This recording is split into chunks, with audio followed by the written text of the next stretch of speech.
Mhm. All right, we are live with Fernando. As always, I reach out to Fernando and ask him, is there anything he'd like to talk about? And he came back with two topics, one that I put to the side, and the other one was kindness.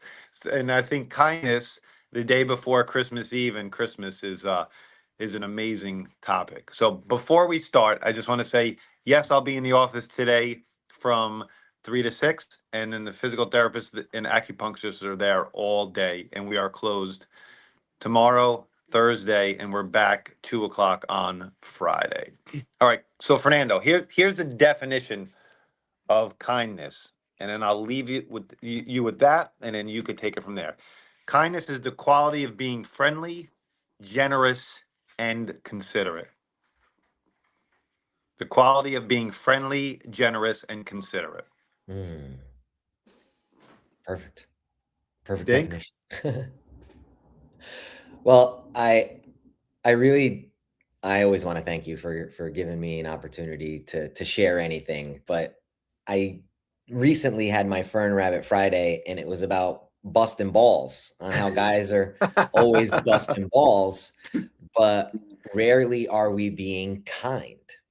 We got the busting balls thing down, but the kindness not so much.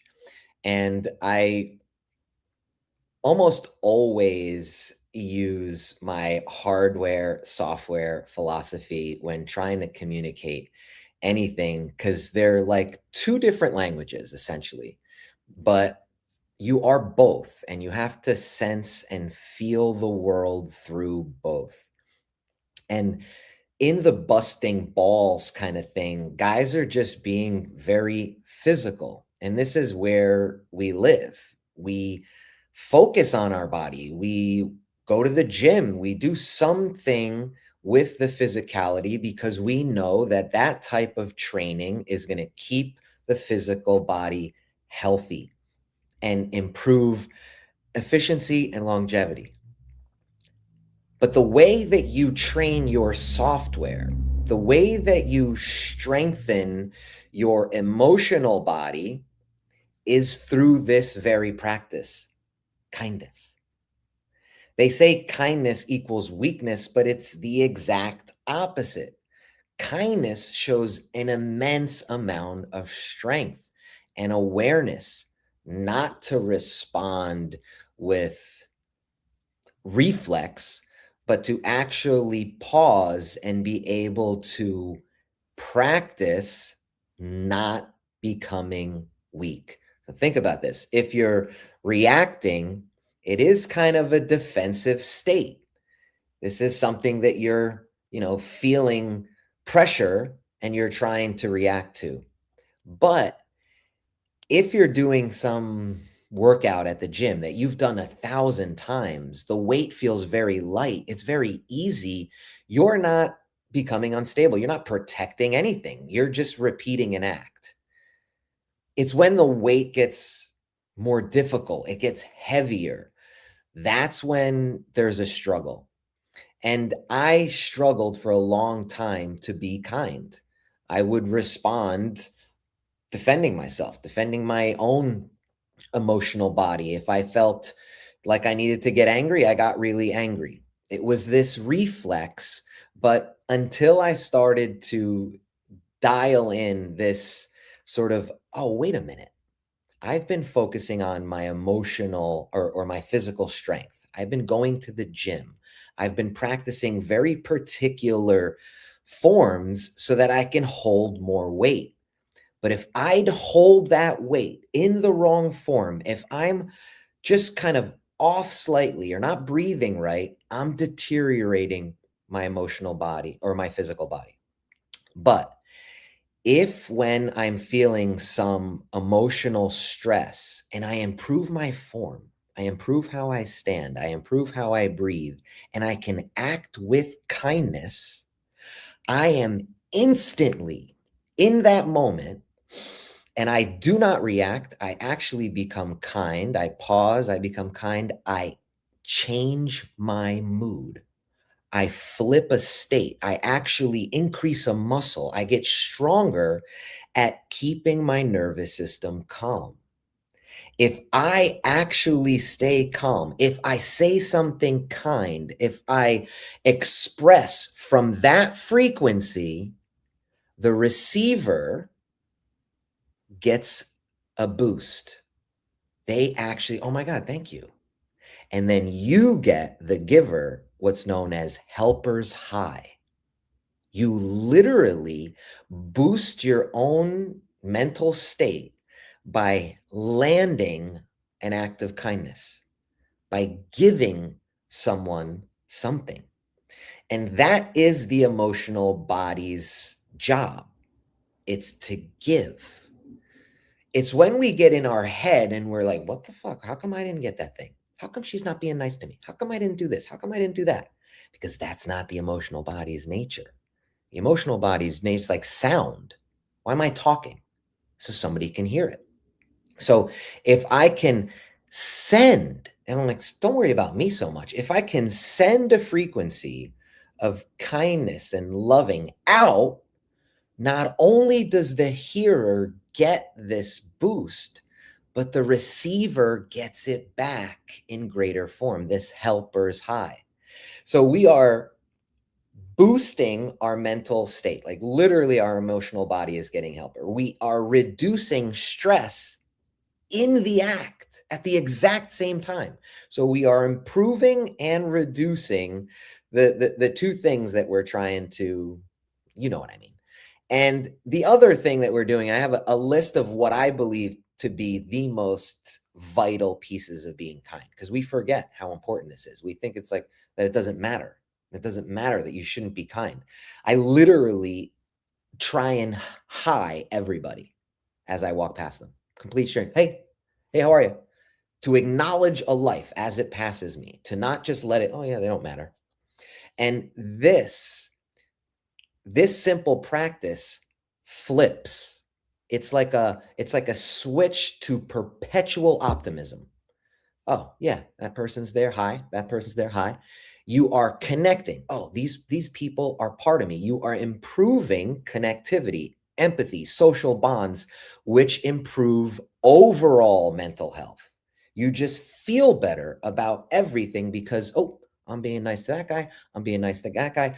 You understand that you're not just here to take from everybody, to consume, to consume, to consume, but that you are here and you have a purpose and that there is a use to being in this body, that you can improve that guy's day and really make a difference by saying something nice to him and her. I'm going to keep going. It promotes change. You actually can motivate and inspire other people. It's contagious if you start to move from this frequency. It'll even promote more generosity towards you. People will become more generous around you because of this frequency. And not last but not least, but incredibly important, because I wanted to add a workspace and why it's so important at work, because we spend so much time there. But what this does, this simple act of practicing being kind, to me, one of the most vital things is that it begins to reduce, if not eliminate, loneliness. Loneliness, which in a world of 8 billion is the most common psychosis. With the most social media, with the most ability to reach out and connect to people, we feel lonely now more than ever. Why? How's that possible? There's more people and there's more ways to connect.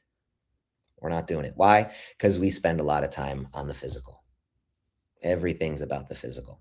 And because we've forgotten that we need these nutrients, this medicine called kindness, attention, it's really kind to pay attention to somebody, to just actually sit, not look at your phone, not get distracted, but give them your full attention. We begin to feed the emotional body, this really malnourished part of the human experience. And then that improves and like spreads a wave of, yes, of course, it's a positive thing. Of course, there's going to be issues, but wow, I'm lucky. Wow, this is important for me to do. And last, I'll say at work, holy cow, even the word work, I mean, it like feels heavy. You hear it and it feels like an obligation. It's not something you do for you, you're doing it for somebody else. And so, because there is this kind of inherent, I don't know, a little negativity, very few people are lucky enough to love their job. And so, while you're there in that space, being kind is of the most vital importance because it's going to improve the mood, just the simple mood. If the mood is improved at work, if it's a little lighter, then teamwork is promoted. Like people actually want to work better together. And then that teamwork enhances creativity. Like the real gem inside someone's mind and feelings can come out. People are not, oh, am I going to get judged? Am I going to get criticized? Let me spitball this. And you want that. You want people to be free to express their creativity. But once that happens, once people's nervous systems feel safe, people feel connected, people feel happy, then production increases. People are wanting to work more. People are not trying to like eat up every second of the day with another scroll. They actually don't want to do it. It's like to kill some part of them or some boredom or to nourish some physical part of their body. And that we can do this to each other by staying connected through this kindness, through these practices. And that's a lot. So, Noah, So, feel free. so, uh, so you're saying that kindness drops you into a parasympathetic state. Yes. Okay, so let me explain that. Mhm. So I talk a lot and often because I deal with the nervous system every day about the parasympathetic and the sympathetic nervous system, or the two parts of the autonomic nervous system. The sympathetic part is the flight or flight. The parasympathetic is the rest and digest. And we spend way too much time, or most of us, I should say, in the sympathetic state. That's that high stressed state.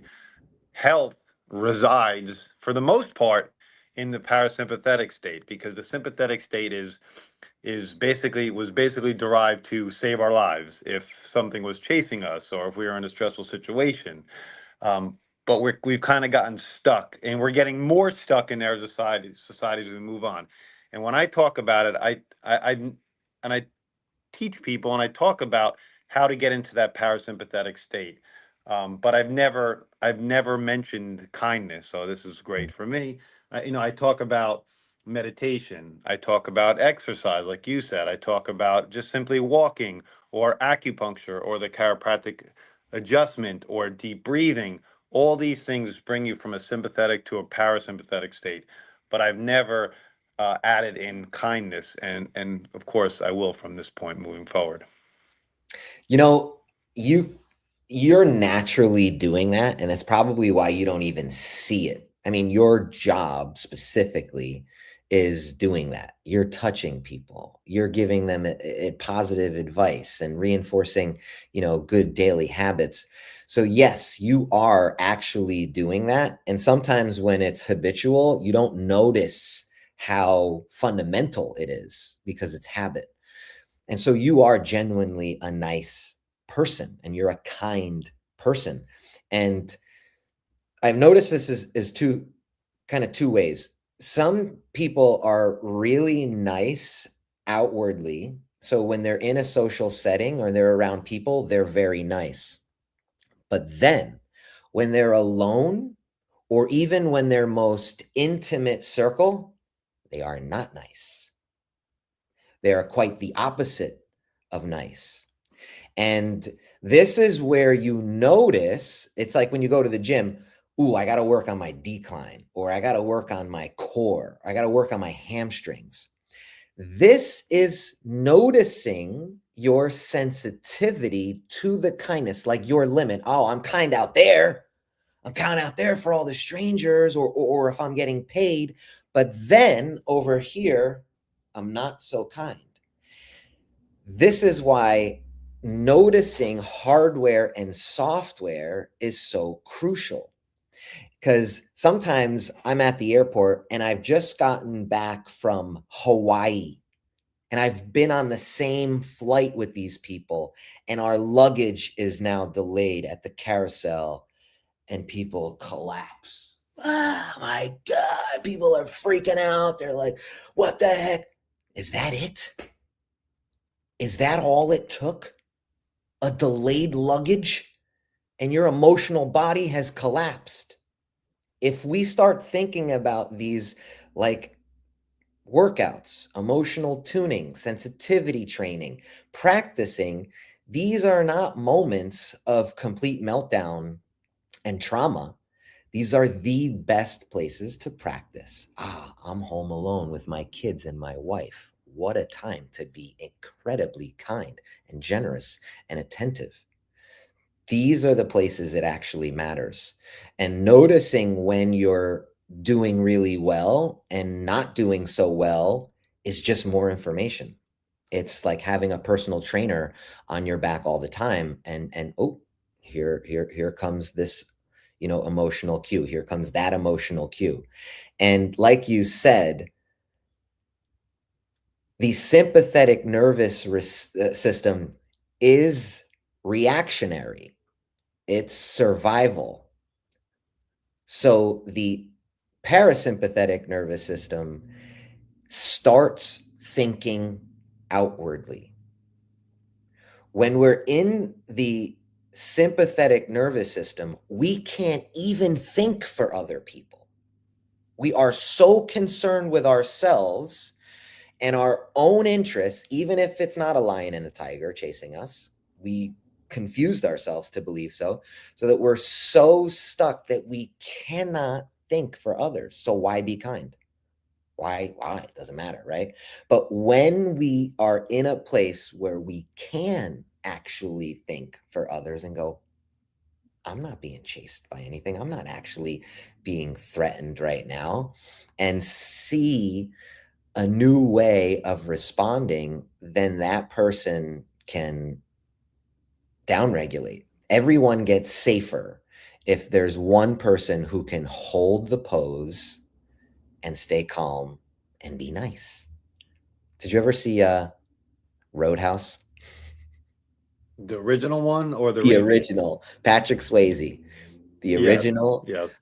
you remember, right? His Yeah. entire motto was be nice. That's simple. Until it's time to not be nice. I'm going to be really authentic on the video for everybody on the Facebook land. You hit me like a ton of bricks where I'm almost to tears. Like I'm the person, many instances that you just explained, where I am outwardly with my patients and my the outer circle, the nicest guy in the world, but many times in my inner circle, including my wife, who's taken the brunt of that, I'm not always so kind, and I've been working on that much more recently. But it's hard to look back and think about how unkind I was, not all the time, but in some circumstances where I should have really been so much more kind, or could have been so much more kind. So it's never too late to change. I can say it because I do it. And you and I are very similar in that way. And that's why I wanted to open that door, because I know we move in similar ways. And in a weird frame, the reason we do it in those places around those people, because they are our safe spaces.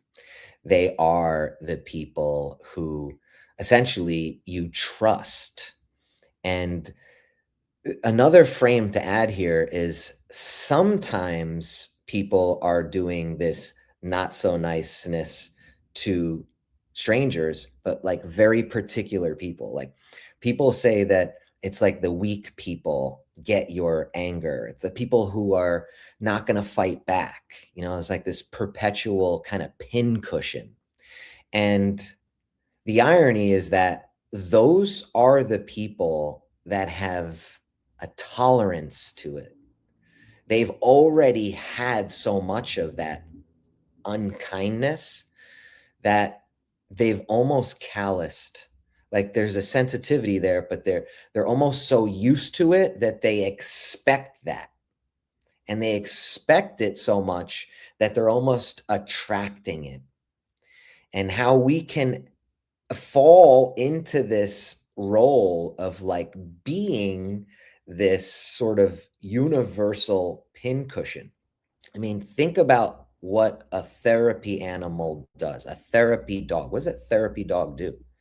It helps you process emotions. It sits right next to you. You ever see a dog like come over to you when you're like panicking a little bit or crying or doing breath work? Anything. The animal comes towards this place of stress. Well, check this out. There are angels out there, people out there that come and they absorb all this negativity. They take it. People are just fucking spitting venom at certain people that don't deserve it. They don't need it, but they have this proclivity to it because one, they've endured it and now they have an expectation of it. So this is a two-way street. It sounds weird, but sometimes you are calling it towards you. You are calling this unkindness towards you because of your tendency to stew or to think about negativity, to be in a negative space. And this is why practicing kindness is so important because it gets you out of that space. You practice leaving the negative space. And if you don't practice leaving the negative space, you will live there forever. And like you said, we have two systems. We're either fucking fighting for our lives or we're happy as hell to be alive. And kindness, happy as hell to be alive. And we need to practice that today more than ever. Is there a letter of the alphabet that symbolizes kindness for you in your Mm. program? I mean, I kind of almost find ways to infuse kindness through almost every letter, right? It's kind of like kindness is almost like love, right? It's like electricity, so it kind of like feeds in through.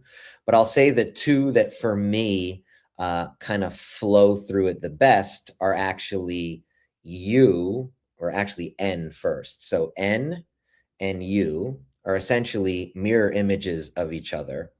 One, the N, which comes right after M.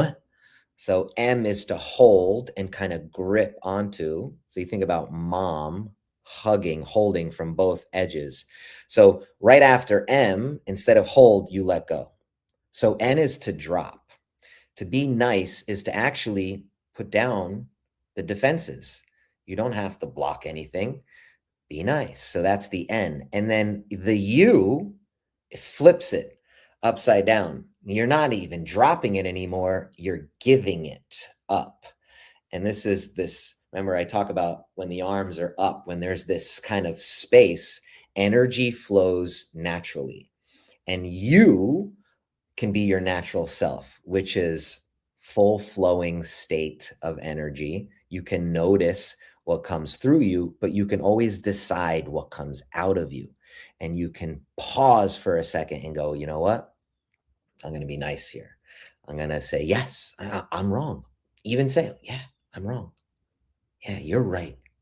I'm wrong. And just notice how that changes everything. Do you doesn't symbolize a container? So Or check this out. And I know I did this with you because what I say is the glass half full, right? The container, you can't ask that question without the container. But whatever you pour in it takes the shape of the container. And if the container's full, then there's nothing that can even come through it. And so for me, the U is it's like a tube, right? But if there's anything in it, it's like an artery. It's blocked. You're actually preventing flow.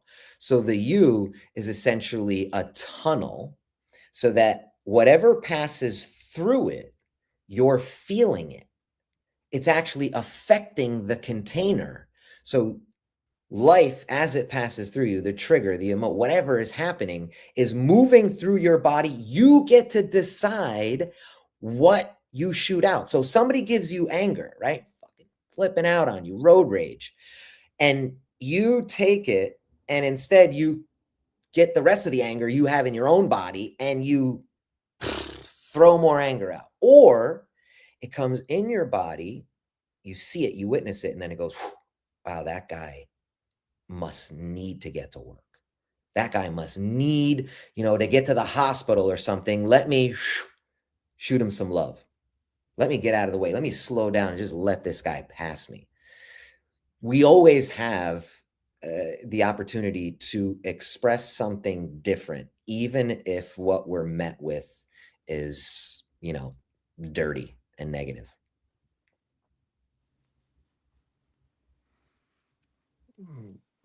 Did we freeze? Did I lose you or no? No, I didn't lose Nope. you. I thought.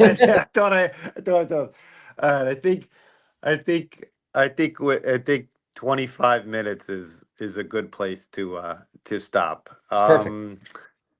I just yes, I think we can all work on being just a little bit more kind through the holidays.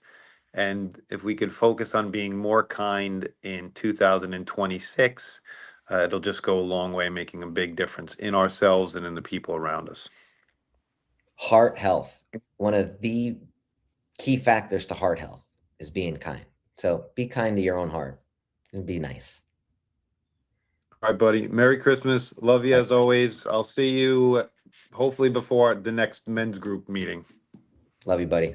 Thanks again. All right, bye. Take care.